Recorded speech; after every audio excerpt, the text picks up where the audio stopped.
Welcome, Drink with James, episode 199.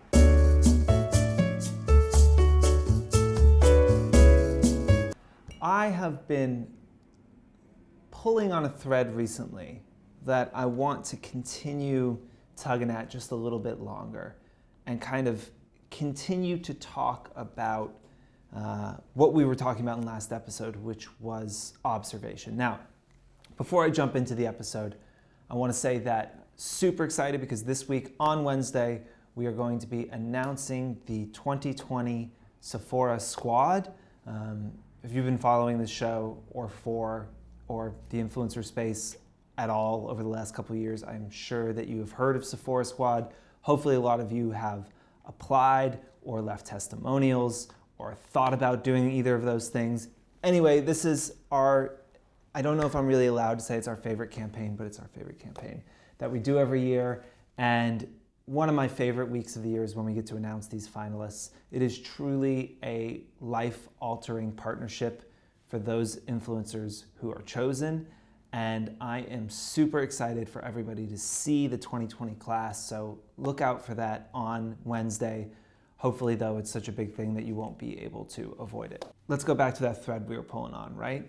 Now, last week we talked about how people are following you because of vision, right? But how do you build vision? Well, you have to become better at observing, right? You have to be good at observation and you have to be willing to try new things and be an amateur. Today, I want to talk a little bit about what does it look like if you're somebody that is in deep observation of the world, right?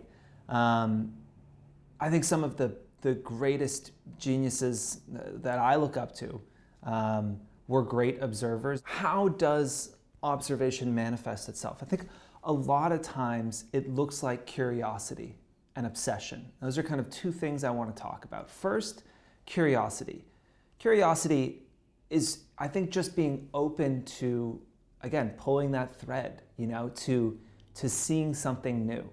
A lot of times, a curious person is not even conscious of that curiosity. It's just that they've tuned their mind to observation in a way that they cannot help but see things around them and say, what is that? I'm interested in that. I want to know more about that.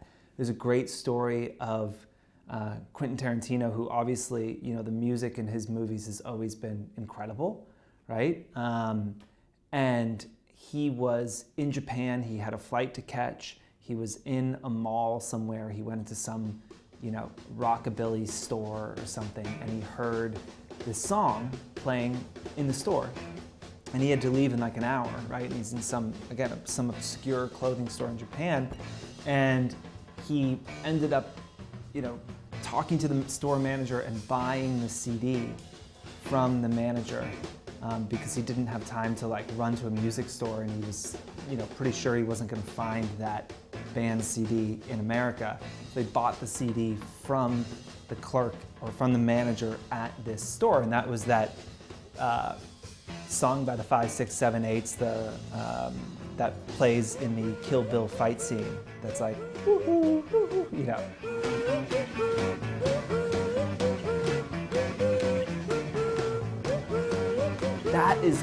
That's curiosity, right? That's like having your mind tuned to new things. And when you see something new, thinking what is that? I need to know more about that. We were interviewing for a more senior designer before COVID hit. And if you make it through a certain level of interviews at 4, eventually you come to me, I'm a more benevolent version of Bowser, I guess. I'm the last person you interview with before you get a job here. And, I don't know really shit about graphic design, but I do know a little bit about creativity. And I remember asking everyone that we were interviewing for this role, I was like, what do you, talk to me about curiosity. What's a recent thing, what's a recent rabbit hole that you've gone down? And honestly, none of them had great answers, and we didn't end up hiring anyone. And for me, the fact that they didn't have an answer about, oh, like I've been really into like, 1960s French cinema recently, or, I'm obsessed with these textiles that this one, tribe in the South Pacific makes. Like whatever it is, I think as a creative, being curious and then throwing yourself into those things and like allowing yourself to like try, even it's only for a week, to become some sort of expert in something. You never know where that's gonna lead. Another famous story of this is Steve Jobs, when he was at Stanford, he took a calligraphy class, right? And okay, he took calligraphy class. He never really was much of a calligrapher. And then many, many years later, when he was creating an operating system for the Mac, he was the first person to introduce fonts. And it was because of that calligraphy class, right? And so I think so much of being creative is about collecting things and putting them on a shelf and not knowing when they're going to come out, I mean, this is so much of the work that we do when we're building strategies for brands and we're trying to come up with ideas. It's, you hear a problem and then you're like, shit, I saw this thing 5 years ago that reminds me of this, and now I have an idea, And so to be creative, it isn't always about coming up with a completely new thing, but like, have you collected enough interesting things, enough interesting, enough inspirations and to allow you to create something new out of those things, right? But if you're not curious, and if the inspiration that you get is just on the same Instagram accounts everyone else follows, well then your output is going to look the same, right? And so to change your output, to make your output better, your input needs to get better, right? And so I think if you don't find yourself every week or month or whatever it is being pulled into some different rabbit hole, I would start to try and manufacture that and say like, I'm going to get really into this and I'm going to just like do a bunch of research on it and see what I can learn. When I had this like, well, look, I've always been a bit of a snob, right? And I, in college, had this like desire to become a more like well-rounded person. I think, honestly, I was, trying to become some sort of like pseudo-intellectual. And so there was kind of two main pillars of this. One, I wanted to become well-read, whatever that meant. Well-read, and I wanted to have great taste in music. Right? I grew up in the South in, the late '90s, early 2000s. There's some great rap that came out of Atlanta in that time, and that is mainly what I listened to. But as I went into college, I wanted to expand that taste. So I was like, I'm listening to the blues, and I would start with Robert Johnson. It's like, a foundational blues musician, and I went through to the White Stripes, and then I would say, okay, now country, now classical, now jazz, whatever it was, and I dove into that. And with books, same thing. I made like lists and I dove into them. And forcing yourself to do it, just like journaling, right? You're giving yourself an assignment to journal more so that you can sharpen those observational techniques and skills, right? You do the same thing with curiosity, and you say like, I'm just going to dive into this thing and I'm going to try and learn something about it. And there doesn't have to be an immediate action. It's about putting this stuff on your shelf and storing it there and being able to then pull on it years later, potentially, to inspire something that you're doing. The other side of that, the other side of curiosity is obsession, right? And I think to be creative and to have content and a life and vision worth following, I think you have to be obsessed. You have to be consumed by what you're doing. We talked about enthusiasm. That's kind of what kicked this mini series I'm on right now off, right?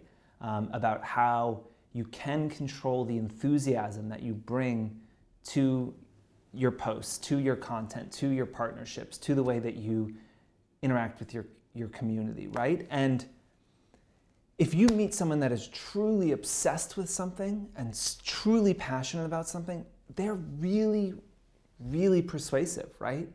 And like all of a sudden you may have never thought about, windsurfing or something, right? But then you hear someone who's like, this is their whole life. And it's compelling. And you think, I want to be a surfer. I read Barbarian Days by William Finnegan.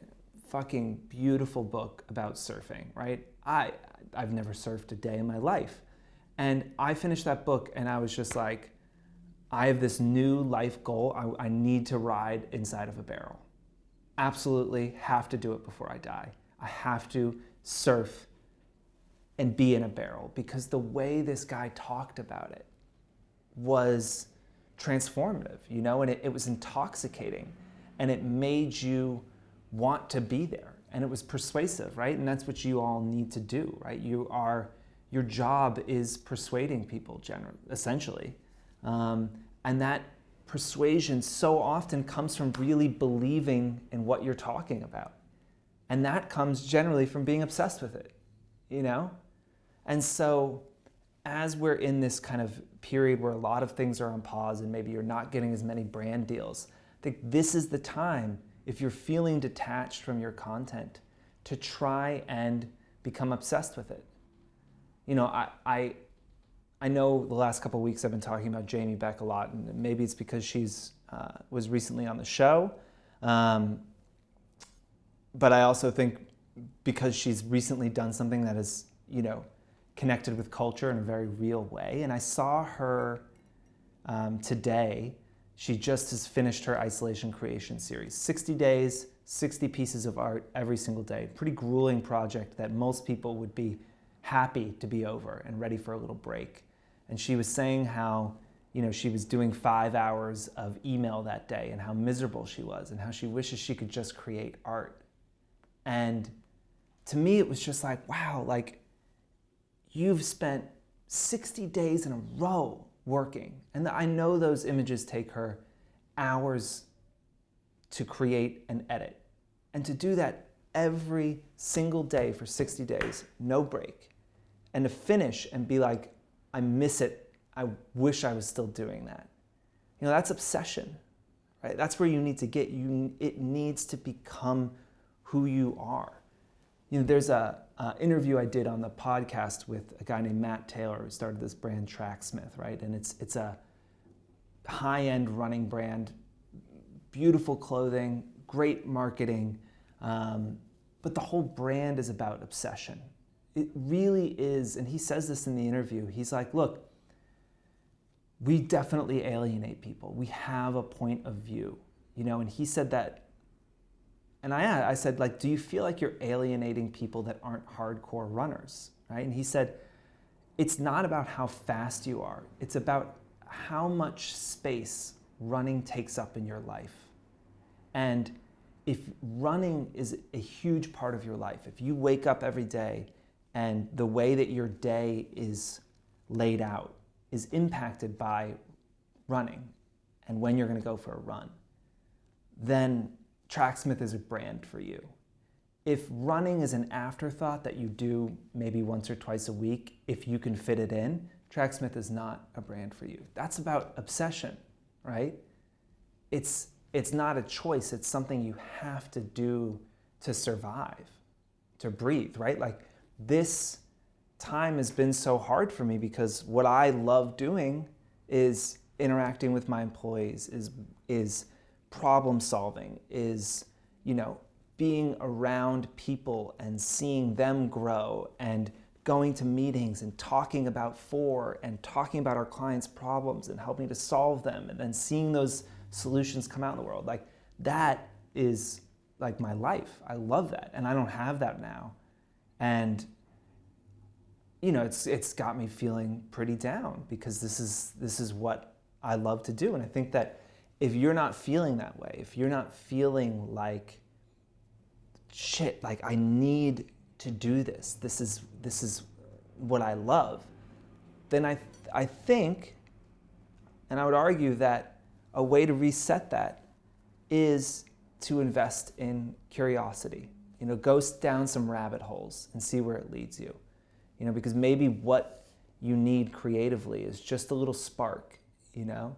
It's a photo you saw somewhere that you want to replicate. It's a woman you read about who really inspired you. It's a, you know, designer from the 1950s you never heard of that, you know, you feel some connection to. I don't know what it is, but the really good stuff in life, I think the stuff that transforms you creatively, doesn't come easy. It's usually at the end of a fairly long road, and you have to walk down it. I don't think that it's, you know, spending 10 minutes a day on Pinterest. It's about deep curiosity and obsession. That leads you somewhere really interesting. And if you're feeling a little burnt out, if you're feeling not really turned on by what you do, I think that's a good way to change it. As I said, on the podcast, not a video, is the interview with Matt from Tracksmith. It's part of our, what we're calling Next 90 series, where we're talking to leaders in different industries about what the future looks like. Matt's our first one, great one to kick it off with. Make sure you have a listen. Thanks, guys.